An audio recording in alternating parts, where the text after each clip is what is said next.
Misi nak cukupkan 50 countries before 40. Bosnia and Herzegovina, negara ke-48 dalam misi 50 countries before 40. Welcome to Bosnia.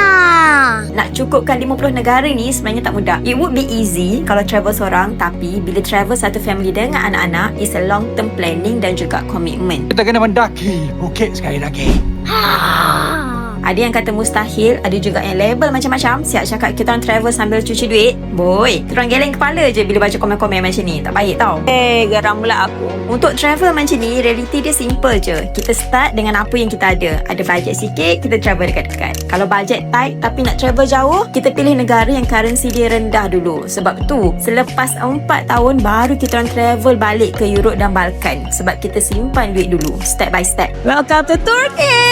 Timing beli tiket pun main peranan besar. Beli awal tak semestinya murah, beli lambat pula tak semestinya mahal. Kadang-kadang last minute pun boleh jadi murah macam trip kita orang kali ni. Asalkan rajin compare dan berani ambil risiko. Tu cara untuk dapatkan tiket paling murah. Dan bila kita travel dengan anak, paling penting pilih tempat yang ada dapur, dekat dengan tourist attractions, so that kita bukan setakat dapat berjimat dekat part makan, tapi juga transportation. Annyeonghaseyo. Benda ni nampak kecil tapi boleh jimat banyak sangat. So jom ikut perjalanan kita orang explore Balkan trip yang bermula di bumi Bosnia, dan jangan skip walaupun satu episod, sebab lepas ni perjalanan misi 50 negara ni makin dekat dengan penamat. Selamat menonton.